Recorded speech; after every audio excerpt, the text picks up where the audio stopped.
Film Buffering. Hello, everybody, and welcome to another episode of Film Buffering. I'm one of your hosts, Colter Harkins. I'm here today with Alex Tate and Andrew Johnson. We're going to talk to you about a movie called Nobody. Hey, I have an idea.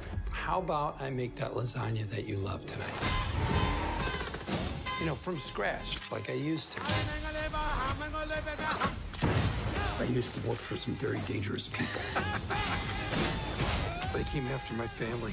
They stole my kitty cat bracelet. And you don't do that. Give me the kitty cat bracelet! It's been a hell of a day. Lasagna! Nobody. In theaters only April 2nd. Rated R. Don't forget to like, share, and subscribe. Tell your friends all about it. And I'll tell you about this film right now. A docile family man slowly reveals his true character after his house gets burgled by two petty thieves, which coincidentally leads him into a bloody war with a Russian crime boss. Tale is all this time, you know? Song is all this rhyme. Sounds like fun. Directed by Ilya Naishula, starring Bob Odenkirk, Alexei Serebryakov, Connie Nielsen, Christopher Lloyd, Michael Ironside, RZA, and many more. Gentlemen, tell me your thoughts about this movie. Andrew, let's start with you. So much pressure.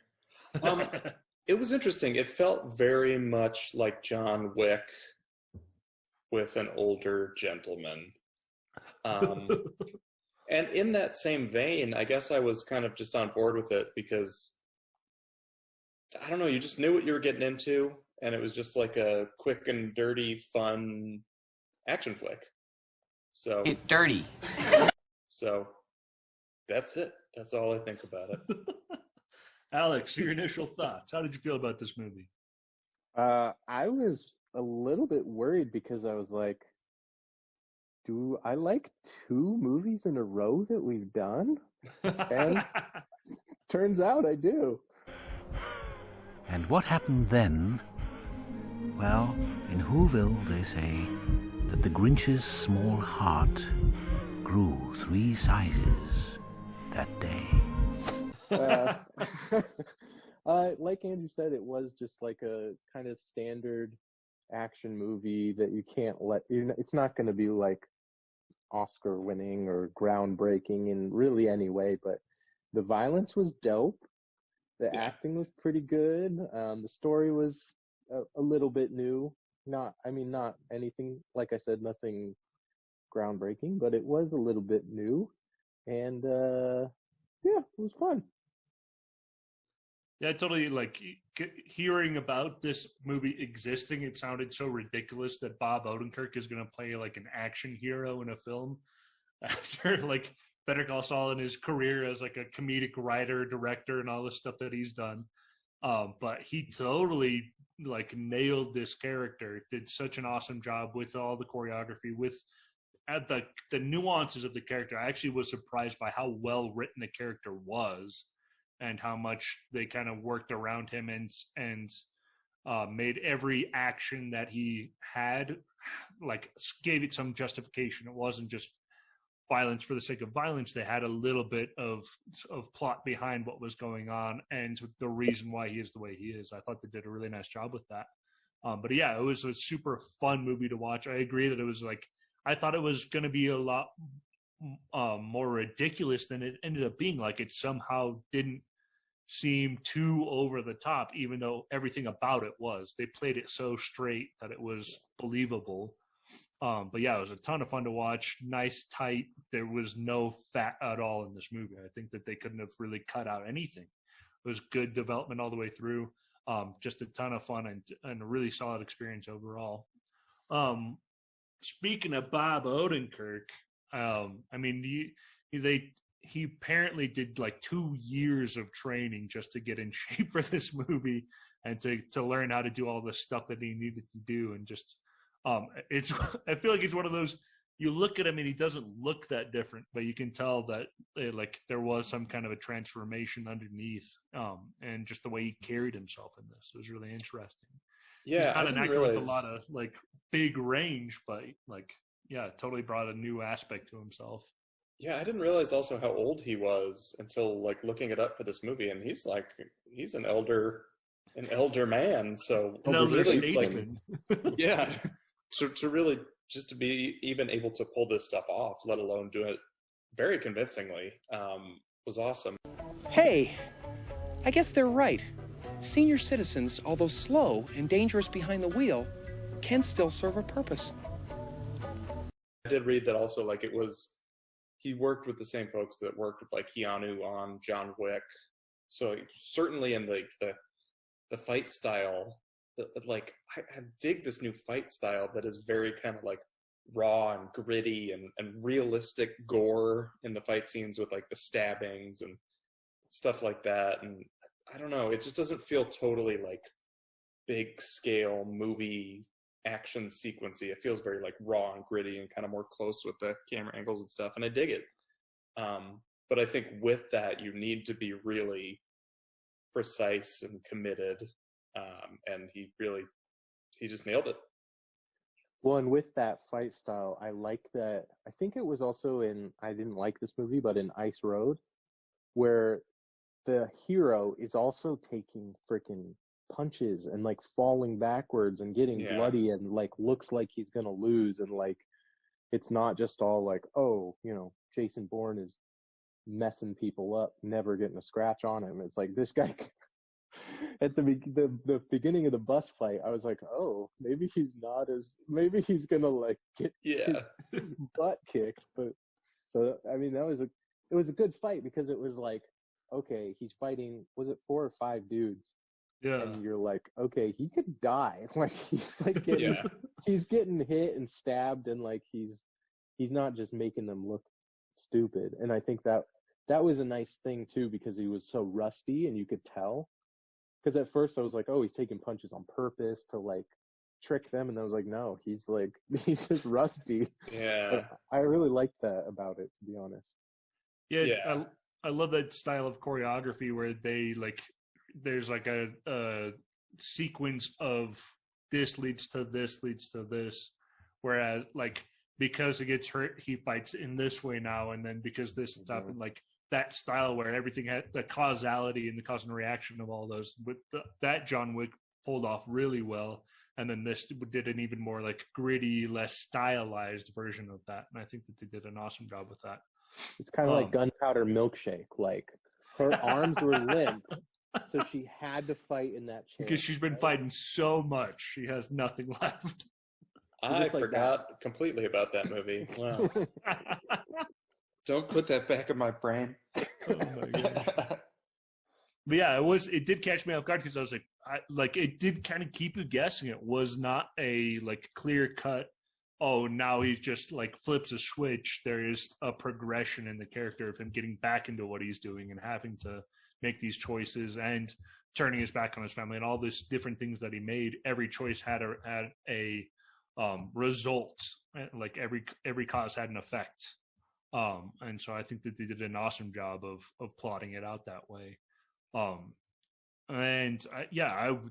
would probably watch another one of these. Like it was definitely that high quality. I dig it because they're just like, we're not going to go too deep with the script. And like, you just, as a viewer, you get it, you're just like, cool, I wasn't expecting you to, so don't worry about it. Like there were so many little moments where I felt like, oh, here they could explain more, or here they could give more backstory. And they're just like, don't worry about it. Well, in fact, I love that anytime he started to like give backstory, the people he was talking to died. Yeah. It was a great little joke. Yeah. This thing had some pretty funny moments that they slipped in there, like when he erased the days without injury to zero. Yeah. To zero. I was like, that was quick, and like they didn't really like zoom in on it. He was just kind of like wiped it and moved on, and it's just the movie had those little moments that I really enjoyed. And usually in action flicks you might have like a character that's the comic relief, but in this they kind of just threw in little jokes that no one really delivered them as jokes, but they still made it lighter, which was also cool because it's like what a lot of people would consider to be a comedy actor And he's not out there delivering anything comedically. Like the comedy all came from like actual scenarios and stuff. That it was awesome. I like it. Wow. Yeah, I will say, like, even like the lighting style and all of that, everything was really crisp in this movie. Where, like, I'm really glad that we're kind of getting away from the Jason Bourne, like you referenced, that style of like shaky cam and everything's kind of like half in shadow, and they kind of like smudge through everything to make it look cool. This was like crisp, well lit, and precise camera and precise fighting. And I really I dig that we're getting back into that style of action and just action filmmaking. It's almost like I was just thinking of like the Michael Bay crispness, but without the like weird angles and just like way too long of sequences. I enjoyed Christopher Lloyd's performance a lot. Oh, he was awesome. Yeah. That was so much fun. Thank you.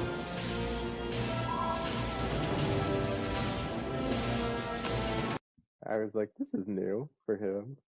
I mean, yeah, I guess really both of the main actors were, kind of outside of their norm, but he pulled it off great. Like that scene where he just looked the dudes dead in the eyes and shot him with the shotgun. I was like, he is freaking heartless. Yeah, but that was another moment that it kind of kept on your toes, because I had no idea what he was going to be like in that movie. Like if he was just going to be like old and crusty and just kind of stick in that vein. But again, became believable in the way that they like progress the character and the change happens, and he like pulled it off convincingly. It wasn't even like a Clint Eastwood or something kind of a character where like, can he still do that though? Like it somehow seemed like legitimate that this guy, this very old man, was like convincingly used in that sequence. Him and RZA. Like RZA, I feel like it was an interesting choice to have him in there, but I actually liked what they did with him as well. Rapper, he was in Wu-Tang? Yeah, he just kind of popped in for the shooting, right? He didn't really have much of a role except for like the voiceover, but he did fine. I think the character itself was the character itself wasn't really well developed, so yeah, but they didn't try to do too much or make too much of a thing of it, which I think is where that shone, was that they let him be in it and be who he was and worked around that and made it fit into the style of the story without it being like, Riz is here and why would he at all be involved with this guy? Right. Because it was like his brother or whatever, like he was in a picture like the dad and the two kids or whatever, right? Yeah, and I think he's listed in the on IMDb as with the same last name. Yeah. I think this movie it had something that I so desperately have wanted, and that's where when I was younger, and when we were all younger, because we're about the same age. I was a young what? Action movies were just fun, and they weren't trying to build it into a series or set you up for more sequels and stuff like that. It was just, you go in, they kind of set up a character really quick, you get the shtick and the dynamics, and then there's just cool fight scenes. And golly, I've been looking for that for so long. Because, like I'm saying, nowadays it's just well, here's 20 minutes of exposition and whatever. And it's no, here's just a bus fight scene. You get what's going on. And it was great. It was fun. And with that, then you don't start to nitpick stuff like the script, because they're not asking you to pay attention to it. They're don't worry about it. Just it was very have fun much with us. Less is more, and more mystery makes more interest. You kind of lean into it when you get that. Yeah, I agree. And also having actual people fighting actual people as opposed to fighting totally CGI'd characters where everything is just done in post and you are just watching people fly around the screen. That actual I was going to make that really, that actual skin on skin contact is so fun to watch. Sure, whatever floats your boat. What movies are you watching? Hey. I think that's part of it too. Like you're talking about, like with CGI and all that. Like nowadays, if you're making a blockbuster movie, I think the studio gets involved. Everything has to be so big and grand scale and whatever. That to see this, it was just like, that's great. See, you can still make a movie like that, you know, and it can still be fun. It was fun. The violence was so brutal. It was so good. Man, you cannot watch that with a kid, that's for sure. Can't. I mean, shouldn't. Like, that was like 300 like level gore, and like when they shot those like steel rods at those dudes, I was like, oh my god. That was crazy. I was trying to think of some other ones. The final kill was pretty sick too, with the like, he used like the windshield or whatever, and oh yeah, was it C4 I think, or some sort of like mine. That's sick. I haven't had that recently or in a long time in a movie where something violence-wise actually made me go like, ooh. But when the dude had the knife in his leg on the bus and then he kicks the knife through his leg, And it went I through was his just back. Yeah, I was just like, oh, that's fun. But I love it's like, it's fun. It's cool. Yeah. Guys are the ones who are messed up. And that they didn't try to do like a video gamey kind of thing with it, where you do like the see through what's happening, and then you see the knife like actually like X-rayed inside of the guy's leg or something ridiculous like that. They like just show you like it felt like real life, even though it was very heightened. Again, it was that like the idea of like a naturalism versus a realism, where this felt very realistic, even though everything was over the top. Yeah, you never were like, that's not possible. It's like everything that happened was like, yeah, that totally could work if you like had the sense to like set that up. You definitely could. That's true. That's interesting. I was thinking about just like the simplicity of the script, and I think that is just such a cool element of it too, that they just were like, well, just make it kind of believable, you know? Because I keep harping on modern action movies, but there's always a moment in them where you're like, well, no, that wouldn't work. Yeah. And that's what kind of separated it for me from like a John Wick, where John Wick is like, how many assassins are there in the world? And why are all of these ridiculous rules? And then they just like, it's so much more style over just like substance in a sense, but they just keep building and building and building this world to a point where it just makes no sense anymore at all. Where this was such a contained, like finite universe that it didn't need to like go to great lengths. Keeping it small, keeping it simple, keeping it a small number of people that he's fighting, even though they kind of allude to like this big Russian whatever mafia stuff, they still keep it contained within his world. Yeah. And there probably were only like 50 or so Russians that he ever really fought. Yeah. It wasn't like anything outrageous. So yeah, I felt like it was still pretty realistic, even the numbers. If they were guarding that much money, that was the only thing I was like, why do they just have stacks of cash? Who does that still? Yeah, it was fun though. It was fine. I was going to say that I enjoyed the soundtrack, actually. It was fun, like cool, fun, like throwback rock music, which worked for his character when moments, necessitated it. And then the classic contrast music where you're playing something light or fun over some gore at some points and stuff like that. It's just fun to see. And it was just a good job. It fit really well. All right, so we know it wasn't perfect, so let's talk about some negatives. It's kind of the perfect movie. I'll start. While you guys think, the Monday, Tuesday, Wednesday, Thursday, Friday, Monday, Tuesday, Wednesday. Stupid. Thursday was Thursday. Today it's Friday. And it was the same exact clips from the actual scenes that happen later, including like, oh, I poured too much coffee, and here you go, and you forgot to take out the trash. Like, they wouldn't be exactly the same conversations, even if the same thing. I understand what they were trying to do was like, okay, he's in this cycle where everything's happening the same, but it's like, she pours too much coffee every day and pours it back into her tumbler and says, like, just that little thing was like, you guys are kind of being lazy, not shooting some extra, scenes. Yeah. And putting them in that little. Mixing it up a little bit. Yeah, exactly.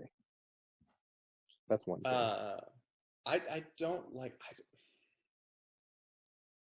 when they are trying to like establish somebody as a badass, and there were a few scenes in there where like the lady doing the research on him was like, I'm out of here, this guy's badass, and the dude sees his wrist tattoo and he's like, I gotta get out of here, this guy's badass.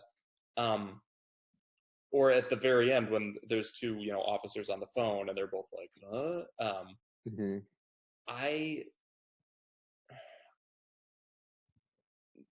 don't know, I always feel like there is some information missing there, like that the audience should be clued into.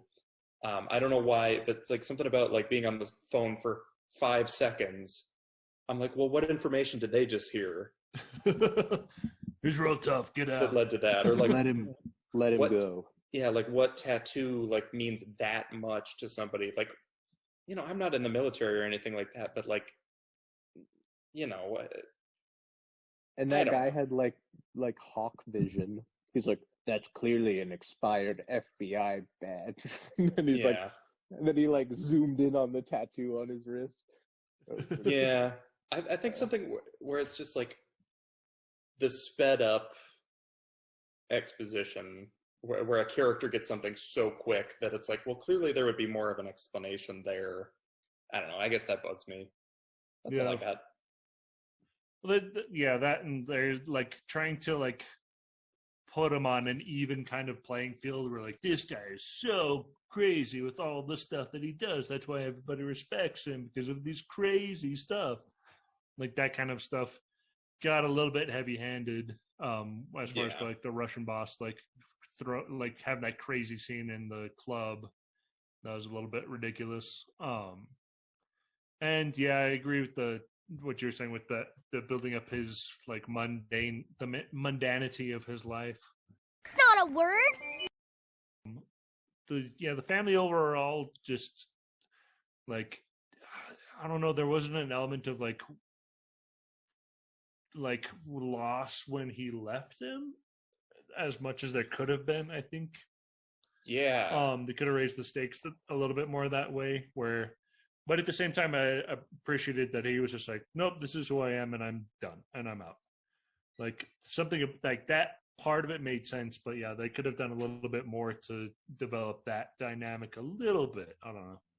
I feel like they also could have, like, I'm being a little dark here, but they could have, like, killed one of his kids or the wife or something to, like, the whole reason he's in this situation is because he got in a random bus fight with random people who randomly got on the bus.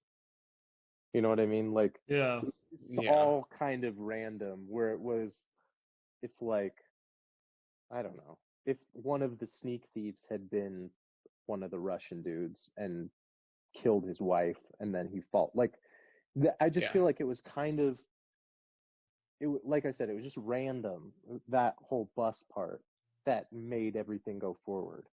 Yeah, I completely agree, because I so thought that something that would happen with the two robbers would then lead to the connection with the Russians, like you're saying. Why have a completely separate thing when you so easily could have connected them? I'm basically repeating what you literally just said, so I apologize. But that was so confusing, because I had seen previews and there were all these fights with all these big crowds of people, and when he just leaves their apartment, I was like, something else is going to lead to that? Why? Yeah.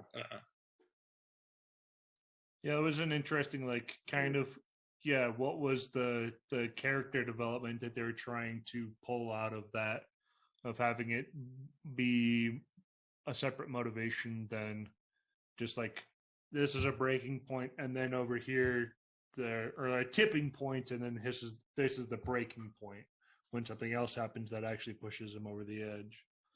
Like you see him kind of slowly building toward that point, and then that's the thing where because then it's less of a revenge flick than it is like he got put into the circumstances, and then that was the moment that was too far.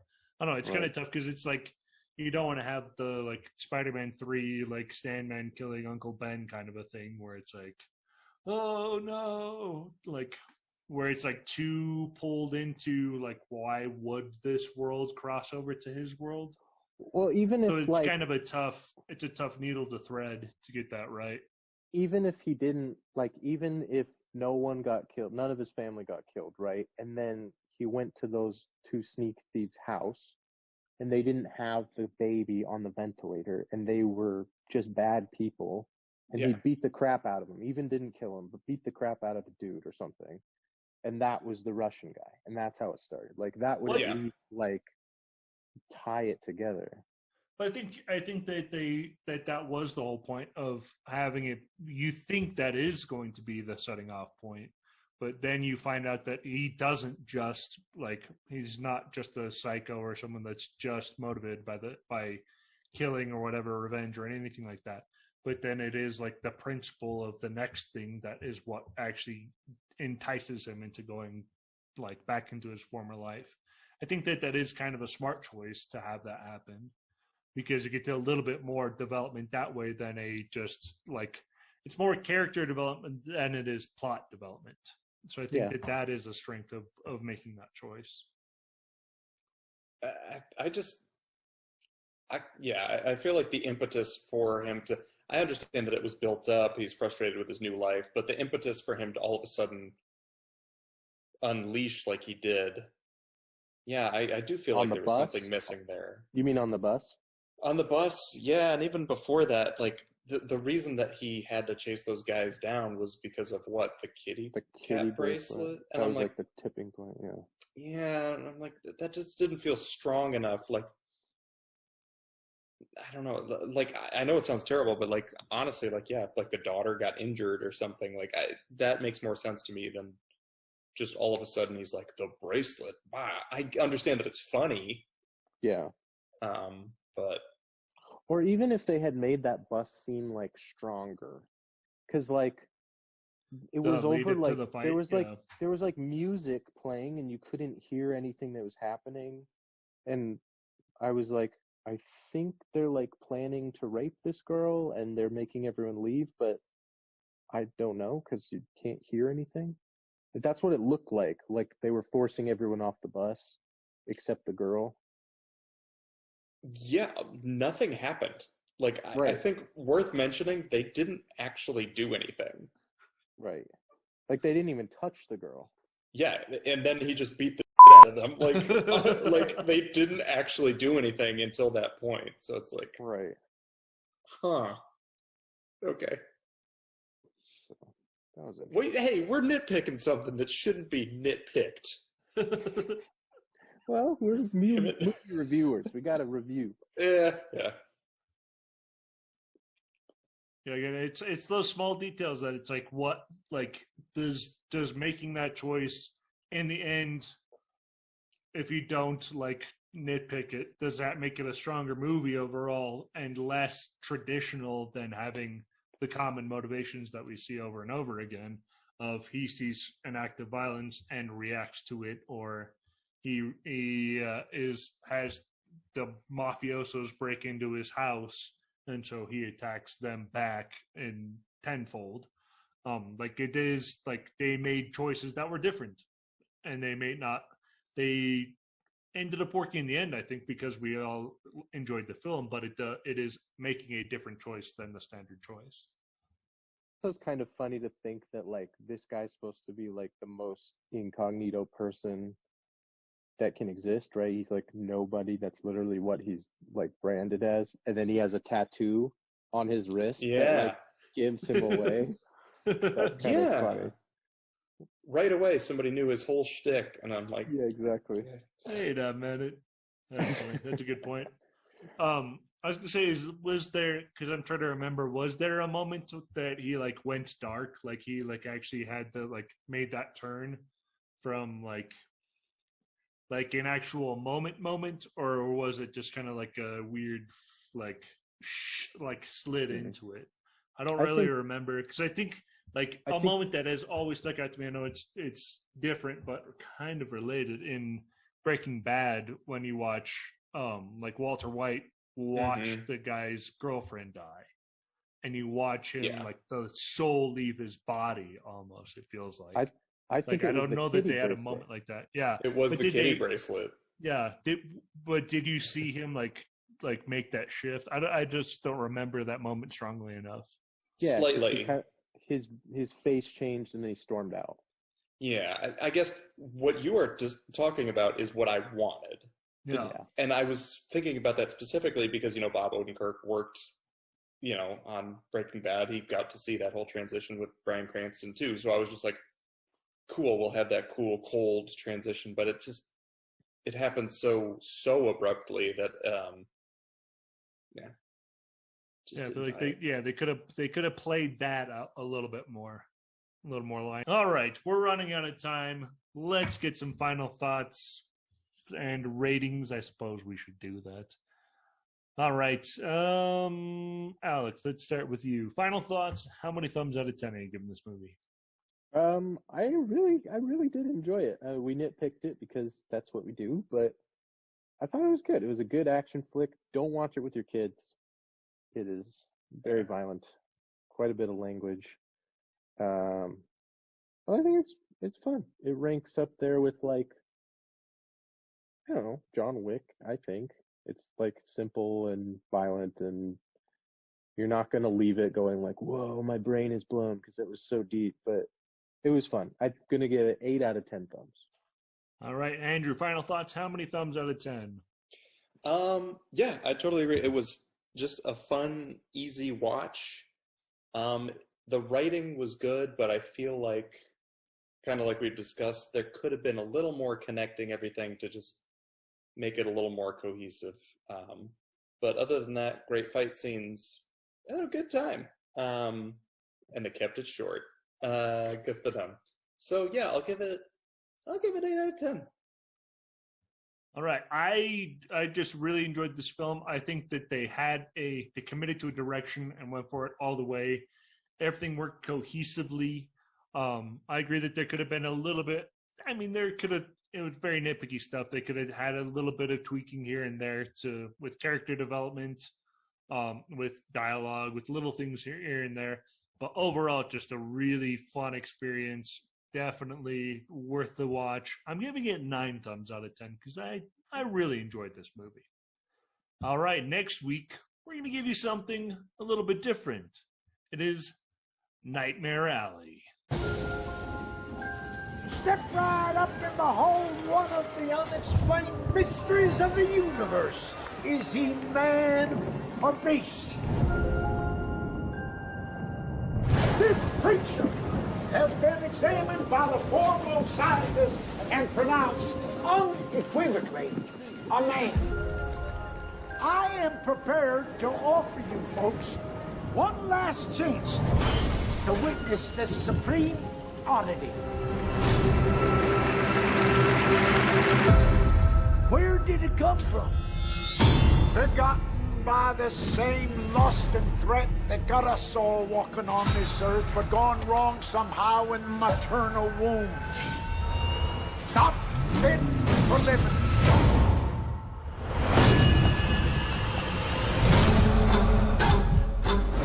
Is it a beast? Or is it a man? You're in luck, because tonight you will see him feed. Come on in and find out. Is he man or beast?